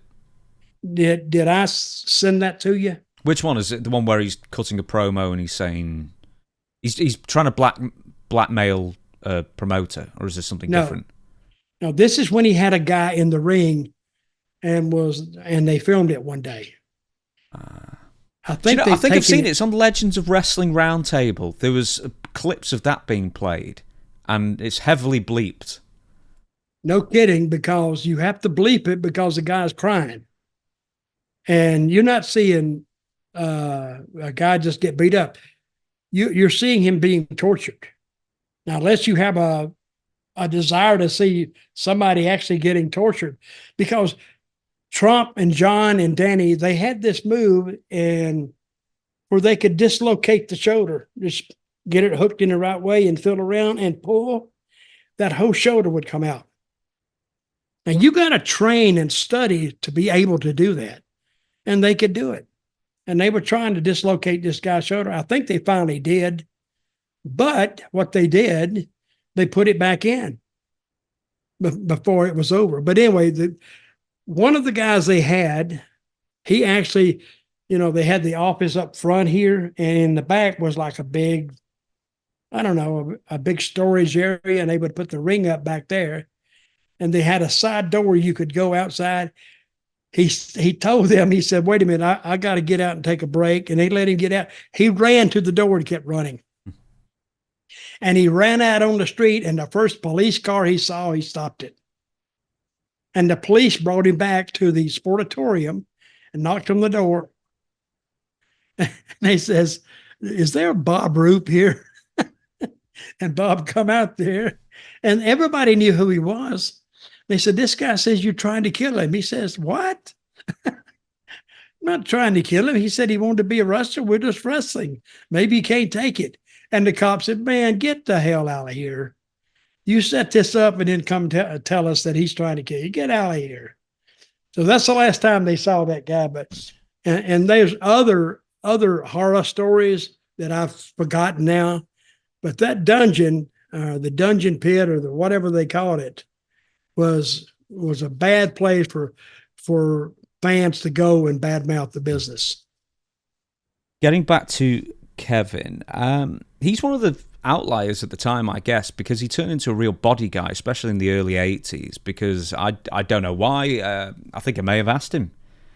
And, just aesthetically, you want to look at, you're in trunks, aren't you, and, on TV and that kind of thing. But he was entering bodybuilding competitions and winning them. Oh, yeah, I believe he at was. that time. And, had huge legs as well. He was a decent powerlifter. Did I send you that picture of me and Kevin? Yeah, from like 1970, like the beardless ones. No. Oh, not that. That was another. That was the first picture I ever had taken with him. But this was probably about, 13 years later. Yeah, I know the one, because he's punching you, or you're punching him. It's from him from the back. And you could see his legs. Yeah. Oh, he was cut up like a bastard. So, and he trained like an animal. So, did you ever train with him? Did he ever get you to the gym with him? hell no. Listen, you had your body guys and you had your workers. I was one of the workers, but he would go in there and train and train and train. And I didn't mind training. I worked out, but I didn't train like he did.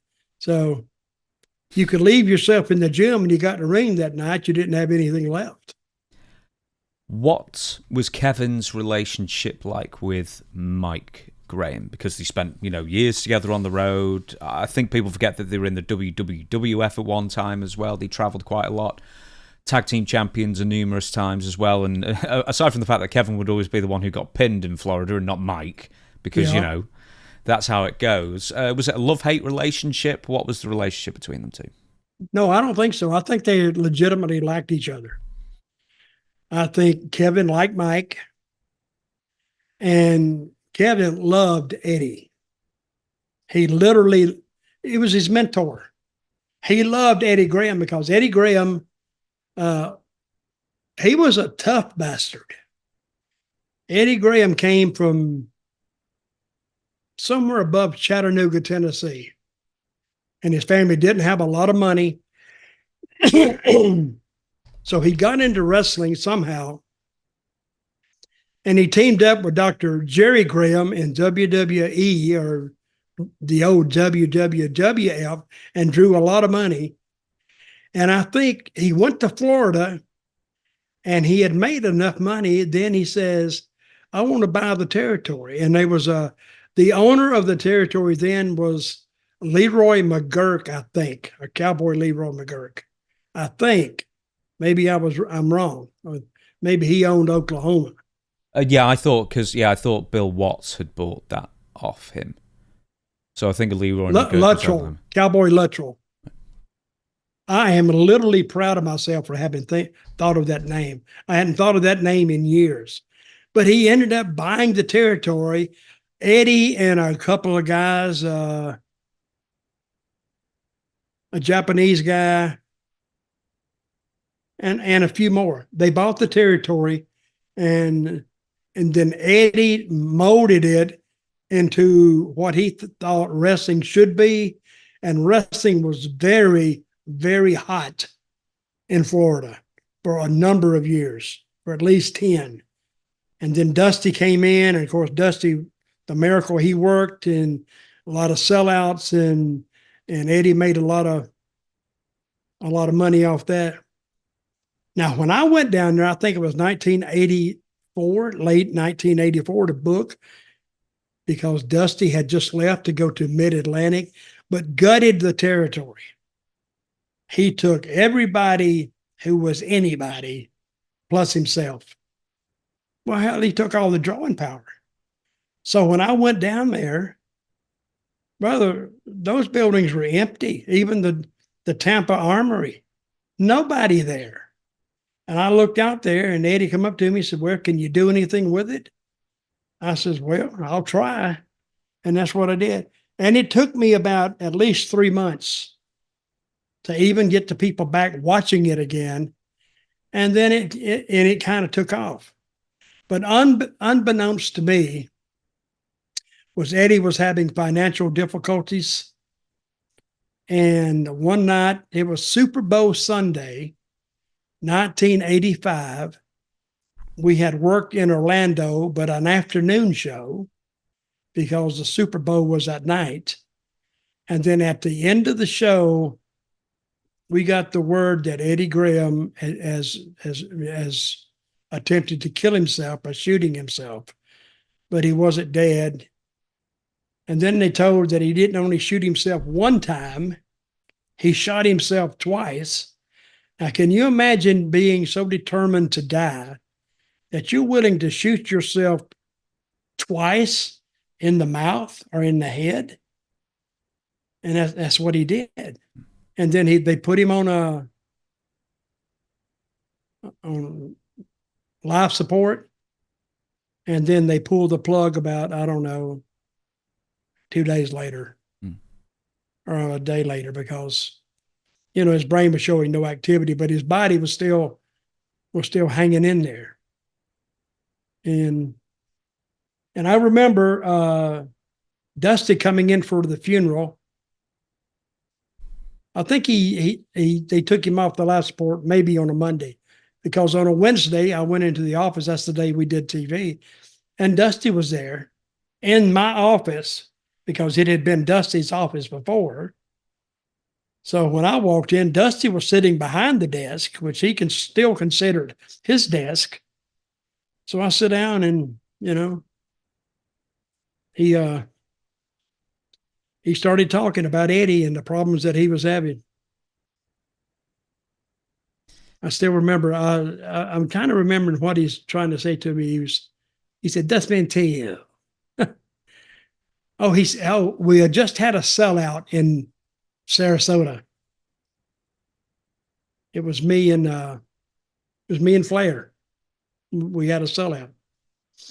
And I remember I was sitting there and Dusty was sitting, I was behind the desk, and he said, Dutch Mantell.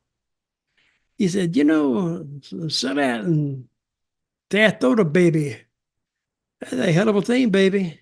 Hell of a thing. But it says, it's not the record, baby. He said, I set the record there. Somehow I had to go back to being Dusty in the spotlight. He said, I drew 13,895 motherfucking dollars. But I didn't. But I had more people in my show than Dusty had at his, because I didn't know it at the time. Because one of the guys told me, he said, yeah, Dutch, but he raised prices. And I'm thinking, damn, you mean I have the power? I was a booker. I have the power to raise prices? Hell, I didn't know that. They didn't tell me. But even though, I had a sellout, but he had a big money house because he raised the prices. But he said it's a hell of a thing, baby.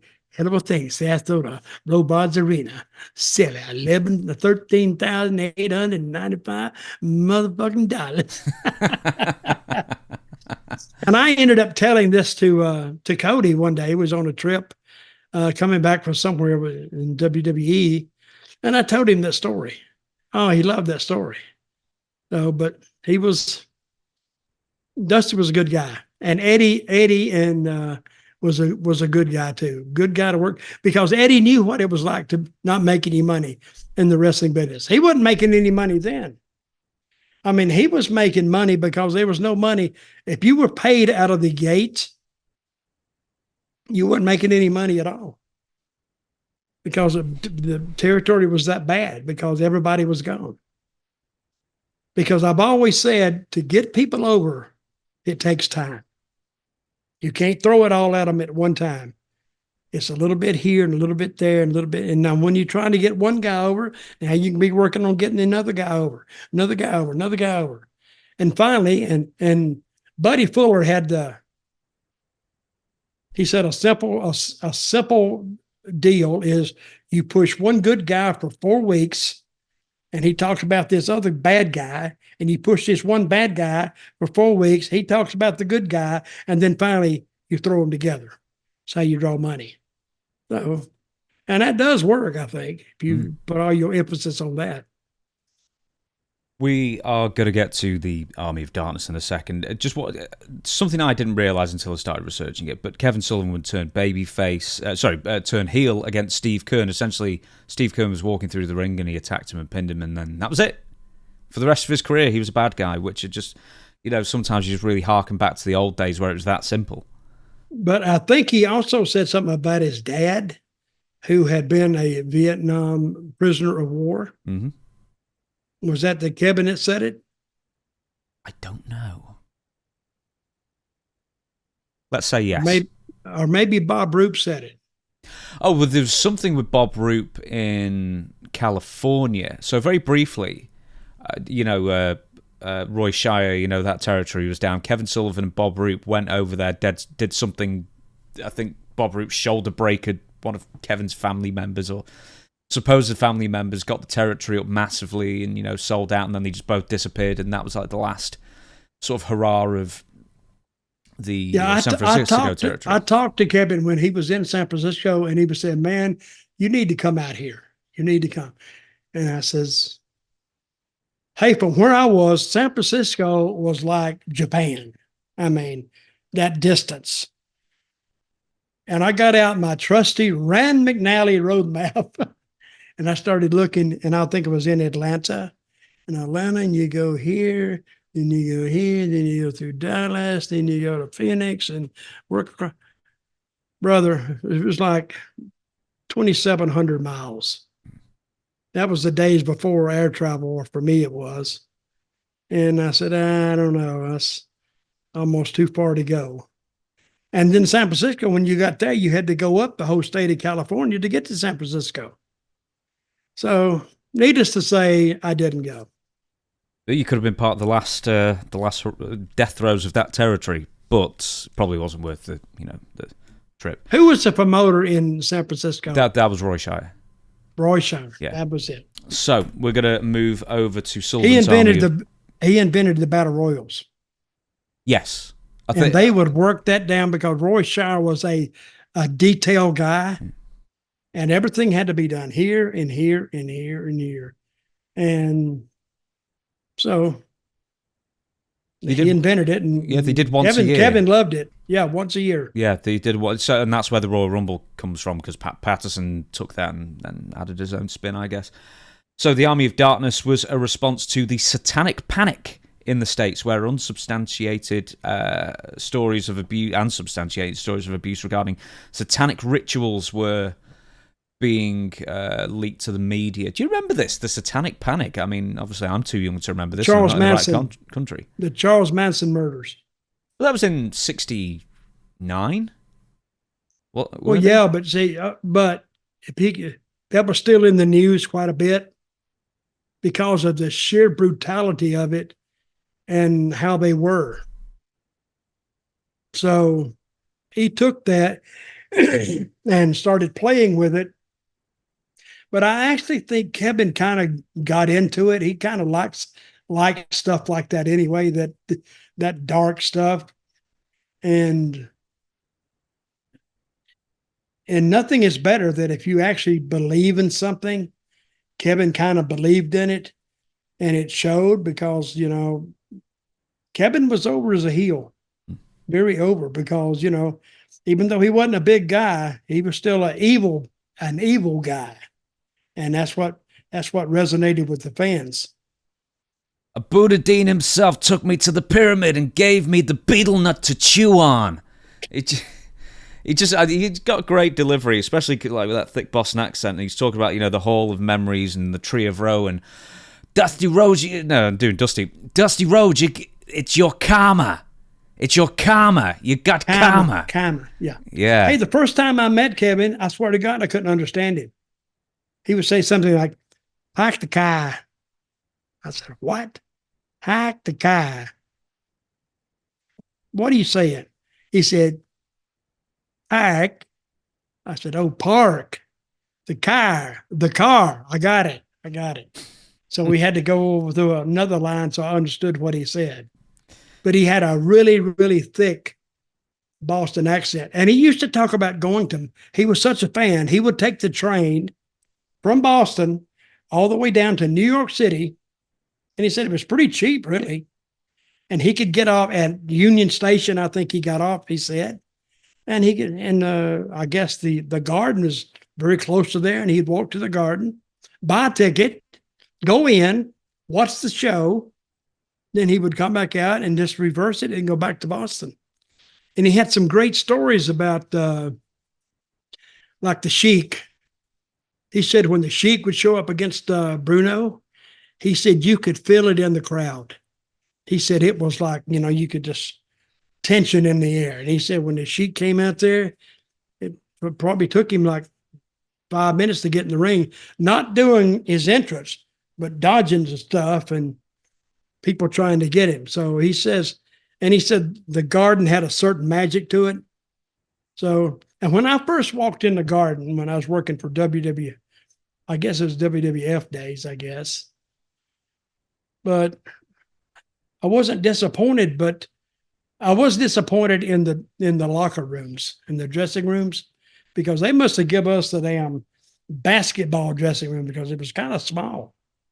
Building was huge, but the back for the entertainers, sort of small, but it does have a certain aura about it. But I've been in that building with 20,000 people sold out, and I've been in that building with 5,000 people. Because the 5,000 people was when he tried to bring in all those other gimmicks at one time, the damn coal miner and the dirty white boy is somebody, and the goon for hockey. Boy, did they bomb. So when Vince looked out there and saw 5,000 people, and 5,000 people, it looked empty, totally empty. And for all rights and purposes, it was empty. Putting 5,000 people in a 20,000 seat arena, nobody. With the Army of Darkness, he's doing the occultist devil worshipping thing in American television. We'll get to the members of the Army of Darkness, but just, man, in the 80s, just how dangerous was that to be that kind of character in the early 80s? Well, it wasn't so much dangerous, but it was different because they never had that before. All wrestling is a damn presentation of what's going on in real life. But Kevin took that and he molded that into a thing of, really, if you just studying wrestling for the purpose of studying wrestling, it was a thing of beauty. Because you never saw Kevin on TV out of character. And he loved Curtis Ikea. He loved him. Now, how did they get hooked up? Do you know? I think Curtis was just in Florida. I mean, Curtis and Mark Lewin. Mark Lewin would be in the Army of Darkness, of course, but they were always a pairing, always trying to steal other people's territories, that kind of thing.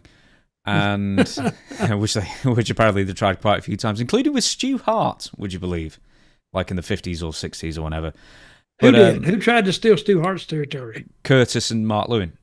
They did? Yeah. They didn't get anywhere. I don't know if they ever actually managed to get anyone's territory off them, but if they did, it was a short-term thing. But I believe that, Curtis was just in Florida at the time, and that's how they hooked up, I figure, anyway. Speaking I don't think I ever met him. You met Mark Lewin, though. Oh, I've worked with Mark Lewin, yeah. Yeah, I'm not sure maybe we have, I don't remember. Any stories on Maniac Mark Lewin? We'll get to the rest of the Army of Darkness in a minute. Mark Lewin, he was different. I'll say that.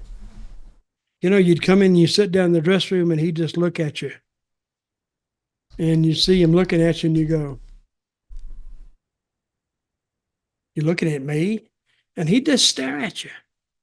And the times that I worked with him, he didn't give me nothing. I tried to take a few things, he didn't give it. So he just beat the shit out of me. I mean, he didn't hurt me. He wasn't still, but he said, "Hey, this is my match. I'm going to take it. You're out here for one reason." And I was to get him over, and I went out there and did it. I didn't realise he worked as a booker in Australia for Jim Barnett as well. So, I know Mark was in Australia along with Curtis and everybody else at the time in the 70s. And he's still alive as well, 87 in Okay, what kind of crowds? I've always been interested about Australia because not a lot of guys went down there before it closed up. What kind of crowds did they draw down there? As far as I understand, because that was the original World Championship Wrestling, when Jim Barnett had it, it was rocking and rolling for years. Like, did huge crowds, did huge money. I think it was maybe the most, for the guys, it was the most lucrative job you could get at the time in the 60s and 70s. Well, Barnett paid well. Yeah. Now, when Barnett left, I started in Atlanta. And and I don't think I've told that story, but you had the company, it's called ABC Booking. They split. Tom Ernesto, the booker, the original assassin, went with Ann Gunkel, whose husband owned part of the territory. He died of a heart attack in the ring with Ox Baker. Yeah. And then the NWA brand was sitting over there with nobody, and that's when all the Eddie Graham and Buddy Fuller and they got in touch with Barnett, and I think Barnett sold his territory in Australia to come to Atlanta to take it over and put the money in it that it needed. And that's how he got to Atlanta. So, and they did very, very well. They had two companies. I was with the opposition company.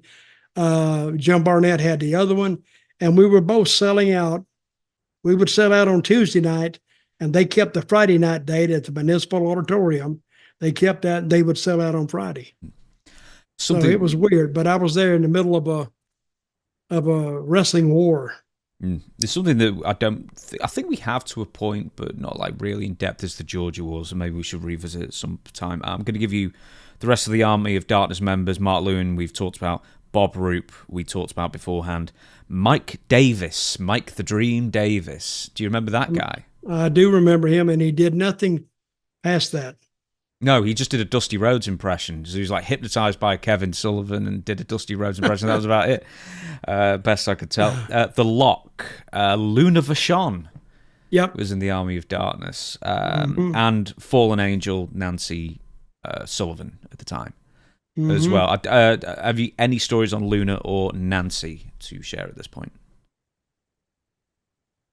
Well, Nancy, I think that's where Kevin met her. And I think he got a divorce from his wife when he found Nancy. And then I don't know anything bad about her. And then I think her and Kevin got a divorce. Of course, everybody knows the story about her and the Canadian killer. What was his name? Benoit. Yeah. And then what else you do need to know about it? But she was a very nice looking lady, very friendly.